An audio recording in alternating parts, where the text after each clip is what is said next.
Thanks for joining us. I'm Megan Roberts. We begin tonight in Nunavut, where the territorial government and Nunavut Incorporated have redeclared suicide a crisis in the territory. It was one of the recommendations from a coroner's inquest earlier this year. The declaration mirrors a move the territory made a decade ago. Samuel Watt reports. A warning, the story may be triggering to some viewers. The Nunavut government and Nunavut Incorporated are coming full circle by redeclaring suicide a crisis. We are still in a crisis. It is a crisis. It meets the definition, absolutely. It was a move made a decade ago. A crisis declaration was a recommendation from a coroner's inquest in April that looked into the 2019 death of George Arluktu, a Kiminut man who stabbed himself during a police confrontation. While the declaration isn't legally binding, Maine says Nunavut can still hold the government accountable. Judge us by our actions. How many mental health staff do we have on the front lines? How many shelters do we have or spaces for youth? The government fell short of calling a public health emergency. That would trigger extra external resources. Maine says the Chief Public Health Officer didn't deem that the best course of action. The territory has the highest rate of deaths by suicide in the country. Nunavut Incorporated is one of several partners in the territory's fourth suicide prevention strategy. Vice President Paul Ernout says suicide prevention is not straightforward. It could mean lack of housing, overcrowding in families. Like there's a lot of times there's bullying involved. For years, MLA Janet Pitsilak-Brewster has pushed for more action on suicide prevention. She wants to see crisis responses to move away from being police first. What's most important is to effectively arm community members with the ability to walk each other through this ongoing crisis. Brewster says community responses instead of police could help to avoid another crisis declaration 10 years from now. Samuel Watt, CBC News, Iqaluit. If you or someone you know is struggling, there's help. You can call the Kamatsiaktut Nunavut helpline at 1-867-979-3333 or toll free at 1-800-265-3333. You can also call the Suicide Crisis Helpline by dialing 988, and both lines are available 24/7.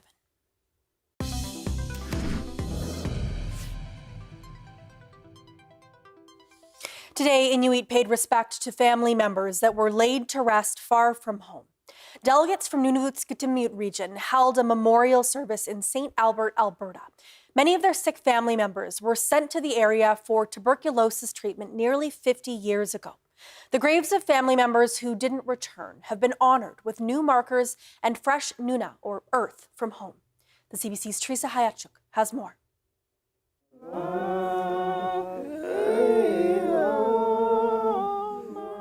It was a day of closure. Delegates paid their final respects to their families who died in Edmonton during the tuberculosis epidemic more than 50 years ago. Rhoda Nanuk is from Talurioaq. When her mother passed away, she was left to care for her youngest brother until he was sent here for TB treatment. When the flight was scheduled to arrive, I would wait for him. Nanok's brother never returned. He died shortly after arriving at just 4 years old. Now she's able to say goodbye and brought her little brother flowers. 2 singers performed at the service. Benedika Khayaitok and her daughter Bonnie Itimangak are from Kugakjuk. The two were invited to help with the healing journey. Music can bring healing to the body and mind. To be together, it elevates you and helps you rise. Tonight, the delegates are gathering for a banquet with music, ending with a moment of hope and celebration. Teresa Hayachuk, CBC News, Edmonton. We're learning more tonight about lead in the drinking water at 2 Yellowknife schools. Late last month, a Yellowknife school board turned off the taps and brought in drinking water for students at those schools after tests showed elevated levels of lead. More testing was ordered, and now those results are in. The CBC's Luke Carroll has that story. Earlier this year, the water at two schools in Yellowknife, William MacDonald and Range Lake North, were tested for lead. Both came back with levels higher than Health Canada allows. Now, new tests were ordered, and the results of those were released today. They show William MacDonald School continues to have high levels of lead in its water. Range Lake, however, has what is considered to be acceptable levels. But in order for it to be considered safe to drink, taps will need to be flushed before being used. Testing was conducted on May 27th as well as June 12th and 13th. It looked at how much lead was in the water after it sat stagnant and after it was flushed. The tests at William MacDonald showed in some cases extremely high levels of lead in its stagnant water. Health Canada guidelines list 5 micrograms per 1 liter of water as the maximum healthy amount. But a sample from one faucet at William MacDonald measured at 566 micrograms. Even after being flushed, the majority of water sources at that school were above the Health Canada levels. The results were better at Range Lake, but not perfect. So the Chief Public Health Officer has issued a do not consume order for both schools. This just formalizes a rule that was already put in place in both schools. The territorial government says in a news release the testing is being done for a final report that's being prepared by engineering firm Stantec, which will eventually be made public. Luke Carroll, CBC News, Yellowknife. We still don't know where the lead is coming from or how it's getting into the drinking water at these schools. The NWT government says it's investigating. The Nunavut Impact Review Board says a major project near Baker Lake should either not proceed or should be altered altogether. Emma Tranter has the details. The Nunavut Impact Review Board says a uranium exploration project near Baker Lake should either be abandoned altogether or seriously changed if it wants to move forward. The Thelon property proposal, owned by Vancouver-based Atha Energy Corporation, wants to set up a 40-person exploration camp, do air and ground surveys over a vast 980 square kilometer area outside of Baker Lake.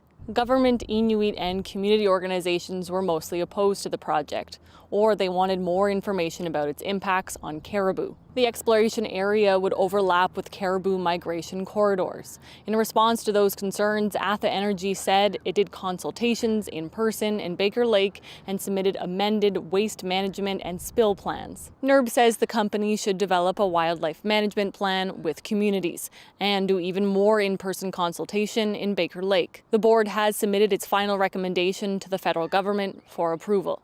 Emma Tranter, CBC News, Yellowknife. A verdict has been given to the driver involved in a fatal collision in Dawson City in October of 2023. Eric Raguth has been found not guilty. Raguth was facing charges for refusing to provide a breath sample. He previously faced charges for impaired driving causing death, but the Crown dropped the charges last September. Samanroop Bila was in the passenger seat the night the car crashed into a metal gate, killing her. Justice John Phillips said the Crown had not demonstrated beyond a reasonable doubt that the RCMP followed proper breath sample procedures the night of the incident. This astonishing world, with its infinite possibilities, calls to the world shapers, impact makers, visioneers. Together, let's unlock potential everywhere.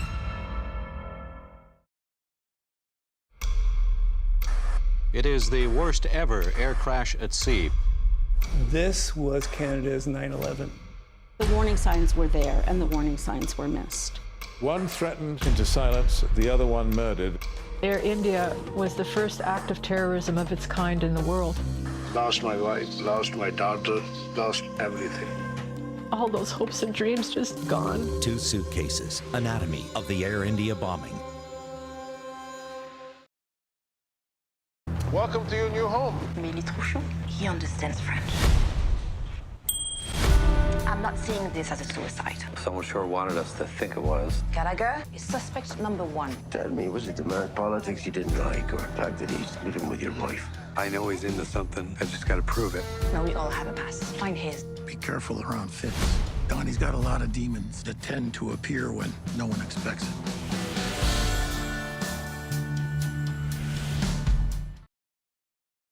it. New year, new school, new uniform. High school was a chance at reinvention, a whole new me. Who to join? Jocks? Nerds? This was life or death. Take a risk. Life's short. Don't waste it living someone else's life. Just live your own. Sometimes you find yourself in the right place at the right time.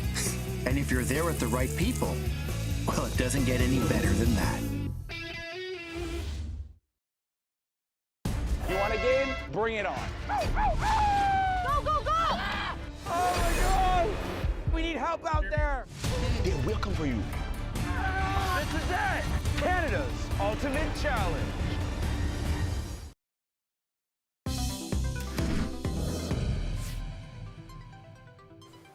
The Council of Yukon First Nations has elected a new Grand Chief this hour. Mattia Alatini will take on the role. She's a former chief of Kluane First Nation. The new chief requires 60% of the vote. She beat out 4 other contestants after many rounds of voting. The election took place during the Council's General Assembly in Brooks Brook. We'll have more information on the election results on our website, cbc.ca/north. The Yukon River Quest kicked off today, but for the second year in a row, the grueling 700-kilometer race from Whitehorse to Dawson City will end early because of wildfires burning in the territory. Hundreds of people flocked to Whitehorse from around the world to take place in the 25th annual River Quest, only to discover at the last minute that the race is being cut short. It's ending in Carmacks, less than halfway to the final destination. Race organizers say it was a tough decision, but they feel it's the right thing to do. We don't want to be a drain on resources right now in Dawson City. We can't be. It's not helpful for anyone to add, several hundred more people to that situation right now with needs for hotel rooms and food and space on the road and parking spots and all that stuff. We gotta let Wildfire do its thing.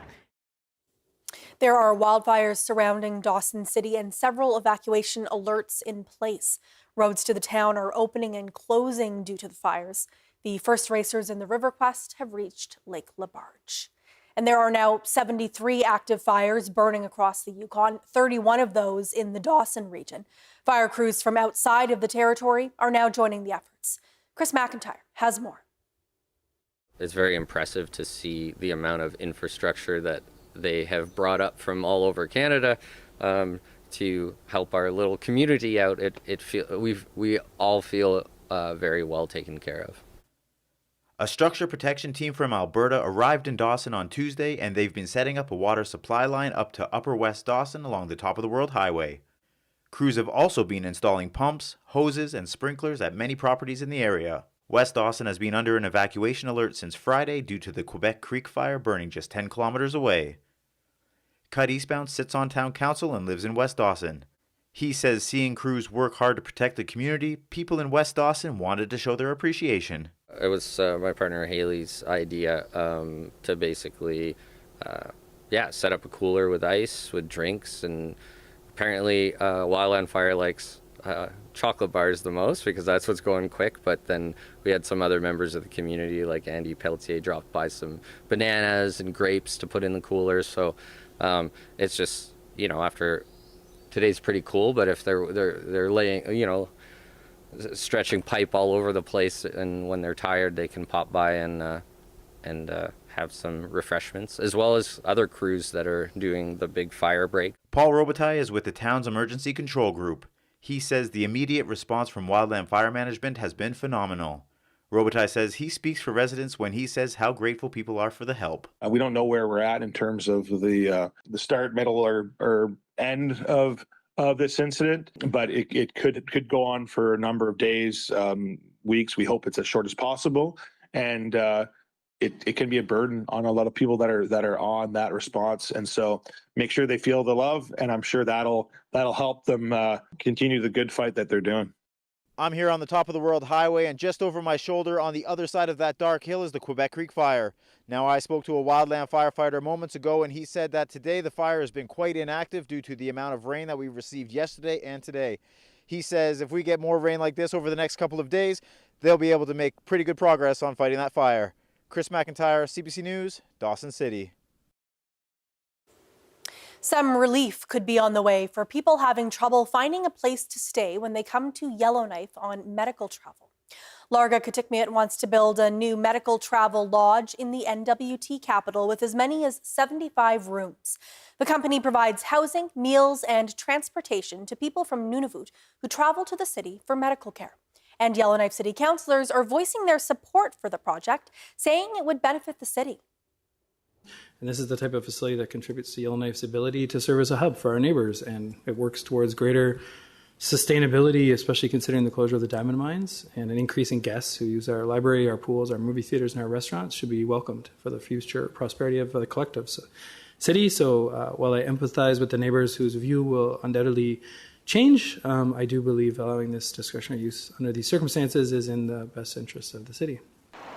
The lodge would be built on Borden Drive next to Mary Brown's Chicken. City staff have recommended that council approve the project. A date for the official vote by City Council has not yet been set. A new study suggests childhood vaccination rates have stalled or even declined globally, but those gaps depend on where you live. Some vaccine-preventable diseases, like measles, have already made a resurgence in Canada. And as Jennifer Yune reports, experts worry even more could soon follow. At the Saskatoon Refugee Clinic, part of the job is offering childhood vaccinations to newcomers who need them. We don't see a lot of vaccine hesitancy. It's crucial work. Patients that we see are from regions in the world where the vaccination coverage is a little lower. In fact, that appears to be happening around the world, including here in Canada. According to a new study published in The Lancet, vaccination rates against diseases like diphtheria, measles, and polio have slowed or declined since 2010. Researchers estimate 15 million children missed out on key childhood vaccinations because of the pandemic, and rates haven't rebounded since. In some places around the world, they're related to conflict, they're related to geopolitical instability, they're related to supply chain issues. In many high-income countries, they're related to vaccine misinformation and hesitancy. Researchers warn lower uptake will lead to outbreaks of preventable diseases. Canada is already seeing a record-breaking measles outbreak. One solution: targeted vaccination campaigns for vulnerable populations. They live together in bunkhouses, they work together in enclosed areas. For instance, migrant farm workers who aren't already fully immunized, working in areas being hit hard by measles. We saw a huge uptake among migrant farm workers through this voluntary program. But researchers say the situation won't fully turn around until health authorities start convincing those who won't get vaccinated. So new strategies are needed to encourage people to listen to trusted and reliable voices, including their healthcare providers, about vaccination. The World Health Organization has set certain targets for 2030. Researchers say achieving those will take a huge push from governments around the world. Jennifer Yune, CBC News, Toronto. This school year, students in Tuktoyaktuk NWT developed business skills while local residents found bargains. That's thanks to a pop-up thrift store started by a grade 6 class at Mangilaluk School. The idea came from their teacher, but the whole business was run by students. We started writing down, okay, where are we going to get the stuff from? How are we going to get the product? So we put out, every student had to ask 3 people. Nanics, Dadics, aunties, hey, do you have any used clothing, any used household items, sporting goods, games, toys? Bring them in. Students managed the store inventory and worked together to price the items with the goal of learning skills in math and economics. The class has held 5 pop-up thrift store events since January. They include coffee houses, selling baked goods, and playing live music. There are no plans yet to keep the thrift stores running again next year. IU Peter is a well-known educator, lawyer, and advocate for Inuit rights, as well as an Order of Canada recipient. She's also a student. At 65 years old, she returned to school to advance her education, and she graduates this spring. Teresa Hayatchuk sat down with Peter last week to talk about the role education has played in her life. Thank you, Azu, for taking the time to speak with me this morning. Tell me about the program that you're currently taking. It's a diploma in adult Inuktitut teaching, and we are getting it through University of Victoria in collaboration with Berofik, and all our schooling happens at Berofik. Why did you decide to go back to school at this point in your life? I've always liked going to school, and I was teaching at Berofik since 2017, and when this opportunity came, our boss asked me if I wanted to join. I said no 2 times because I have other things to do, but I'm glad I agreed to do it. What has it been like to be a student again? Stressful, because you have homework, you have to do so many things, and when you're a grown person, you have other responsibilities, but because of your life experience, you can draw on so many things if you're making a lesson plan or if you have to teach. Incredible. I really like the challenges, because Inuktitut is not my first language and English is not my second language, so I learned so much from the elders. I learned so many terms. Yeah. What do you hope this may show others about it never being too late to go back? Well, life is a lifelong learning process, and if you can upgrade and take the opportunities to learn more, it provides you with more opportunity. It's graduation season, something you're experiencing yourself. What is your advice for high school graduates this time of year? They should enjoy life. If they want to travel, if they want to do other experiences, if they want to learn other things, they should do that, but you can always go back to school. And today with computers and internet, you can also do that online, even if you're in Africa or in New Zealand, somewhere else. So schooling and going to school is a gift, and it's not a guarantee. We should take advantage of it. Yeah. What do you want to say to the younger people in Nunavut about the importance of continuing to learn about their culture and their language? It's really important, because our ancestors have carried this for thousands and thousands of years. And then it's our responsibility to pass it on to the next generation and future generations. It's a way of being. The language is so soft and encompasses everything in nature and all the animals and our spiritual being. It's important to make it live longer. What do you wish you had known when you were 18? When I was 18, I went back to Greenland, to Nuuk, where my parents were living, but nobody had taught me my language since I was 11 until I came back when I was 18. So I couldn't even speak my own language. I couldn't speak with my mother. And then in 79, when I was 19, there was a big delegation from Alaska, Canada, and Greenland for Inuit Circumpolar Council. I grabbed the first guy I saw. I was so amazed that there were other Inuit besides Greenlanders, and I was so fascinated. So I moved here. I was just like in awe. Yeah. Anything else you would like to say to graduates or Inuit of any age? Congratulations, all of you who are graduating. You made it. Yay. Thank you. Nunavut Parks has started its Learn To program for the summer. The program offers workshops and activities that focus on traditional Inuit skills. This week, students learn to make aluk. It's a dessert traditionally made out of caribou fat, seal oil, water, and berries.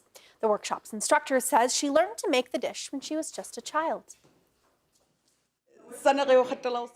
When I was a child living in Penticton, I started to learn how to make them by watching my grandmother, mother, and my aunt make them. That is how I started to learn. Now I am teaching others. Several participants made their first aluk after the demonstration. The dish is traditionally whipped by hand. One participant says he wasn't expecting that. I thought we would be making tools, but we whipped it with our hands, so that was pretty cool. Learn To programs will run every Tuesday and Thursday throughout the summer. The mascot for the 2026 Whitehorse Arctic Winter Games has been announced, and it's a name you may recognize: Michael J. Fox. Not the actor, the fox. Michael J.A.Y. Fox, and he is based on a character from the TV series Northern Tales. The Arctic Winter Games Society says Michael J. went through a mascot boot camp, and now he's ready to bring the energy and enthusiasm of the games to communities across the north. A spokesperson says he represents the playfulness, courage, and heart of the Arctic Winter Games. Now he's set to tour the Yukon leading up to the Games. More than 2,000 athletes will come to Whitehorse for the next AWG from across the circumpolar north.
And that is Northbeat for tonight. For news anytime, go to cbc.ca/north. Thank you for watching. I'm Megan Roberts. Have a good night.